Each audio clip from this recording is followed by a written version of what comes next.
We are living in an era where life expectancy is 100 years. I need to enjoy my second half. Hey, housekeeper, wash and iron this. My husband chuckled, throwing the shirt he had just taken off towards me. He had come home early for dinner, which is seldom, but there's nothing good for me. What's all this suddenly? Did someone say something to you? I sighed as I caught his shirt. It's nothing new for my husband to treat me like a housekeeper, but it still stings when he says it to me directly. However, it's too late to change him, so I swallowed my discomfort. Reeking of alcohol, my husband took a seat at the dining table. Oh, it was the boss. We had a company party today, and the boss said that life is 100 years, so 50 is just a halfway point. I see. So it was the company's boss who planted that idea. My husband casually started picking at my dinner as he continued talking. Hey, housekeeper, I need more booze and some snacks. I had planned on having a simple meal since our daughter wasn't home due to working late. It seemed like my meal would be gone in an instant. Could you please not eat that? I hurriedly tried to stop him, but he just ignored me. Reluctantly, I began to prepare some snacks and extra food for myself. I'm Kayla. I'm a 42-year-old office worker. It's been more than 17 years since I married my husband. Nowadays, he doesn't even call me by my name. He just refers to me as the housekeeper. It seems like from the beginning he wanted a housekeeper and not a loving wife. I met my husband in a bar when he picked me up. At that time, I had undergone surgery for a uterine condition and was unable to have children due to the surgery. So I was planning to spend the rest of my life alone, working. But then my husband approached me in a bar where I was drinking with a friend. I was charmed by his light-hearted and lively personality, and he told me it was okay that I couldn't have any kids. I was moved, thinking he loved me, but I never imagined that he only wanted a housekeeper and didn't need kids. Additionally, my husband, who loves drinking, was out almost every night, so I had no idea he had a grown-up daughter. His daughter, Emily, was 9 years old at that time. My husband was rambunctious when he was younger, got a girl pregnant at 18, married her, and divorced in less than a year. The young couple treated their daughter like a burden. Both refused to take custody of her. Emily was raised by my in-laws. Despite her complicated circumstances, Emily was a very good and obedient child. When Emily met me for the first time, she asked, "Are you going to be my mom? Will you stay with me forever? Will I have a brother or a sister?" One question after another. I'll never forget the look in Emily's eyes at that moment. Emily, who was in the 4th grade, understood that her family environment was different from other kids, and she seemed very lonely. She seemed to believe that by me marrying her father, she could finally have the normal, happy family she craved. I'm sorry. I love children, but due to my illness, I can't have babies.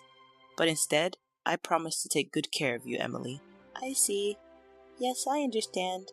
I'm happy. You're my mom. Just for me. Emily smiled, a relieved and incredibly adorable smile. My in-laws doted on my husband during his upbringing since they had him late in life, but they seemed to love Emily even more since she's their only granddaughter. They didn't think highly of my husband, who treated their precious granddaughter so poorly.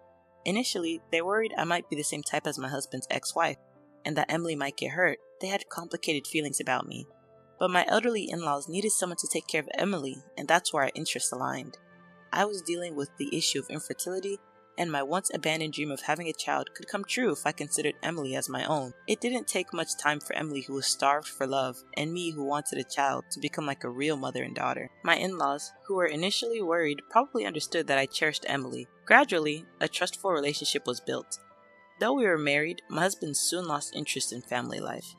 He used to drink with his buddies, but as he aged and couldn't pick up girls as easily, he started frequenting hostess bars. Recently, a young and beautiful hostess is smitten with me, he'd say excitedly. However, he was the one who was infatuated with the young girls. I grew disgusted with my husband, and my love for him faded rapidly. But still, I didn't divorce him because of Emily. Life with Emily was sweet and happy. And because of that, I could endure my husband, who would come home late, all drunk and hurling abuse to me. He never participated in any of Emily's school activities, so people probably thought we were a single mother and daughter. As I looked forward to Emily's growth, time passed, and just the other day, Emily told me, "Mom, there's someone I want you to meet." Emily was already 26.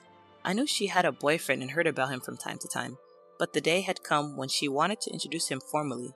It was an unforgettable moment. "Congratulations! I can't believe Emily's already at that age. You've grown up so much." The girl, who had been somewhat anxious when we first met, had grown into a young woman who could show me her genuine smile. We had truly become like a real mother and daughter. Those were the happy days. The man Emily introduced, a young man named Harley, was a wonderful person. Harley is a great guy, isn't he? You did well, Emily. When I praised him, Emily made a complex face. He's nothing like my father, right? Mom, you don't have to endure for my sake anymore. I want you to divorce my father and be happy too. You're still young. That's true. Actually, Emily had given up on her father a long time ago and had been urging me to divorce him. When we got married, Emily wasn't a child, so I didn't quit my job. I've been working as a full-time employee and I have savings. Honestly, I'm ready to get a divorce at any time, but I just couldn't make up my mind. While eating the snacks I made and sipping his whiskey, my husband said, "Now that Emily's wedding is decided, maybe it's about time for us too." "Eh? Time for what?" "I think it's time to divorce," he says out of the blue, right before our daughter's wedding. I was taken aback. "But don't you think it would be better if both parents attend Emily's wedding?" I asked. "Kayla, you're such a fool. You and Emily aren't blood related. There's no need for you to attend the wedding." "I don't understand. You mean she should go with her biological mother?" "I have no idea what she's up to these days." "Then who will accompany her?" "My new woman." "What?" I had no idea what my husband was talking about. "She's my girlfriend, a young, cute hostess named Natalie." "Really? Are you sure she's not just doing her job?" "That's what she tells the regular customers, but Natalie is definitely into me. She always says, 'If only you weren't married.' So I'm going to propose to her on her birthday next month. Life is a long game, and I've still got more than half of it left. Plenty of time to enjoy. Emily would be happier with a young, cute Natalie as a mom rather than a plain woman like you. And I prefer a beautiful woman by my side. So you're no longer needed. Time for a divorce. You've done your job as a housekeeper well, even though you're not even related to our daughter." This man is such an idiot. The shock of his casual divorce announcement was less than the disgust I felt at his stupidity. Don't be so stupid as to believe a hostess's sales talk. And a wedding is not a venue for showing off a beautiful woman. What's the point if the mother who raised the bride isn't there? "It doesn't matter who it is, as long as we're not blood related. You are always just a stand-in housekeeper. Don't bother asking for alimony or property division. I don't have any money." "I know you've been treating me as a housekeeper. I've completely lost patience with you. Let's get a divorce. It's time to cut ties with this low-life man. I have to start a new chapter of my life. There's no room for feeling troubled." I finally realized my husband's stupidity and was horrified at the same time. "Alright, it's settled. I'm not a monster. You can stay here until Natalie moves in, on the condition that you continue doing the housework." Fine. And just like that, our divorce was decided. The next day, I went to the city hall to get the divorce papers. In the evening, while my husband and I were filling out the divorce papers, our daughter came home from work. When we told her about the divorce, she looked confused. She seemed unsure whether she should be happy for me or pretend to be sad. "What about my wedding? It would be awkward with both of you there. It's okay if just mom attends, right?" Emily casually said something hurtful, but my husband, who thought his attendance was a given, didn't catch on. "Don't worry, Emily. I'll bring you a young and cute wife with me." Emily frowned at her dad's absurd statement. "What? A wife other than my mom? Dad, have you been cheating? I didn't notice because I thought no woman would be interested in you." Emily was quite sharp with her dad. "It's not cheating. Natalie is my main squeeze. Your mom was always just a housekeeper. I never married her because I loved her." "That's awful. I've always said this, but aren't you embarrassed to refer to mom as a housekeeper?" "Shut up. Why do you keep calling her mom? She and I are divorced. She's a stranger to you now." "What?" My daughter was taken aback for a moment. Her face quickly turned bright red as she shouted in a fluster, "Wait, Dad, don't you know or don't you remember?" "What are you talking about? What don't I know?" "Mom legally adopted me when you and her got married. I was so happy about it, and I remember it clearly. She's not a stranger to me." My husband doesn't quite grasp our daughter's words. "Adoption? What's that?" "I can't believe it. You've completely forgotten. When you and I got married, I also legally adopted Emily. Even without a blood connection, the law recognizes an adopted child as your own." Even after my explanation, my husband still didn't get it. "So that's something that automatically ends when we divorce, right?" No, it isn't. The adoption is separate from divorce. It doesn't end unless I legally terminate it, and I have absolutely no intention of severing my parental relationship with Emily. That's right, I have no intention of severing my bond with Mom either. "What? You two are kidding me. Invalidate that troublesome thing." No matter how much you fuss, it's determined by law. I was thinking of taking Emily in and raising her if it came to that. Emily, knowing that even if I divorced my husband, there would still be a way for her to be with me, encouraged me to divorce for my own happiness. The next day, I submitted the divorce papers and the divorce was finalized, but I was still living in the house. With over 17 years of life in it, there was quite a bit of stuff to sort out. When I contacted both my parents and my husband's parents, they were all in favor of the divorce. However, my husband's parents strictly told me to make sure I got alimony and to divide the property. They also advised me to sell the house we were living in and make some money from it. Even though he was their own son, they seemed fed up with what he had done to their granddaughter and me. Then the next day, Hey, I've decided to remarry you. What? At dinner time, my husband came home and said that out of the blue. Emily and I were wide-eyed. What happened to the young and cute Natalie? She wasn't at the bar today. When I asked, my husband answered briefly. Emily and I didn't understand what he meant, so we waited for his explanation. She quit her job at the bar and she's gone.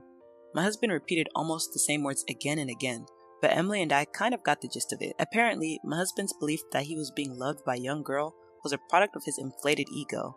Emily was the first to burst out laughing. Dad, she wasn't into you at all. Emily was laughing so hard that tears were streaming down her face. Well, is that so? I couldn't help but smile and was at a loss for words. I didn't know who Natalie was, but seeing my husband looking downcast was refreshing. It's no surprise a young girl isn't seriously into a middle-aged guy like you. She never even considered you in the first place.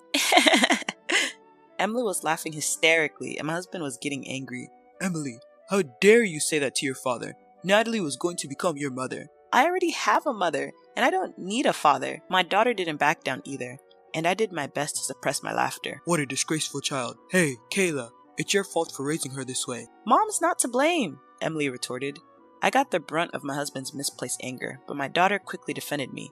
I couldn't help but smirk, like I'd listened to someone who's never had a hand in raising our child. Also, if things go wrong, you blame me, you just call me your housekeeper. There's no way I'm remarrying someone like that. I made myself clear to my oblivious husband, but he insisted. But you didn't say anything until I brought up divorce, did you? Didn't you have no complaints? No. All I have for you is complaints. But for our daughter Emily's sake and because it was too much hassle, I didn't divorce you. At first it was because Emily yearned for a family with both parents. After Emily gave up on having her father in her life, I had strangely accustomed to my husband's emotional abuse. But finally, I realized I must sever this terrible relation. Well then, why don't we remarry for Emily's sake? If you're not around, who's going to take care of me? Dad, I can't believe it. Who would want to marry someone who says that? Ignoring Emily's words, my husband tried to persuade me. Emily's building a new family. There's no point in us remarrying if Emily's not there. Aren't you worried about being alone in your old age? If we're married, you'll at least get some of my wealth. I couldn't help but snort at his words. Wealth? You don't have any savings, do you? I knew very well that my husband, who spends most of his income on frivolous things and rarely contributes to the household, had no savings. Even if I don't, my parents do, don't they? They even have their own house. As expected, my husband was relying on his parents' inheritance, but he was being too optimistic. The thing is, your parents are thinking of leaving their wealth to their granddaughter Emily, not you. They've been consulting with a tax attorney about it, so I don't think much of the inheritance will go to you. In fact, I was the one who introduced them to that tax attorney. I understand my in-laws' feelings very well. What? I barely have any savings. My husband suddenly seemed deflated. Kayla, you still love me, right? You won't abandon me? I couldn't help but laugh at my husband's timid plea. This person is truly an idiot. Why shouldn't I abandon the man who discarded me, saying he no longer needed me? I don't love someone who calls me a housekeeper. Oh, and by the way, your mom told me to make sure you take responsibility. I'm going to hire a lawyer and demand alimony and damages. I have all the evidence of your emotional abuse, so I won't lose. Pay with the money from selling the house. At my words, my husband fell silent. Dad, if you're going to call mom a housekeeper, you should pay her proper compensation and divide your assets, then get out of our lives. At Emily's cold words, my husband opened his mouth as if to say something, but ultimately hung his head in silence. My husband, who had lived as he pleased and was now rejected not only by me, but also by his parents and daughter. This was fully deserving of his fate. Look, you're on the second chapter of your life, right? So let's really say goodbye this time. After that, as planned, I sold the house we had lived in, divided the proceeds, received a hefty sum for alimony, and started living alone near my daughter's place. My daughter had asked me to live with her, but I didn't want to intrude on her newlywed life and wanted to enjoy my own quiet time, so I respectfully declined their kind offer. My husband ended up living and working on a construction site somewhere, thanks to his father's connections. I have no idea where he is now. The trigger for this divorce, my daughter's wedding, was attended by me and my in-laws without my husband. When I heard the letter from the bride, "Thank you for raising me like a real mom," I couldn't stop my happy tears. I'm relieved to have been able to send off my daughter safely. Finally, truly happy days are within my grasp, and every day is now truly enjoyable.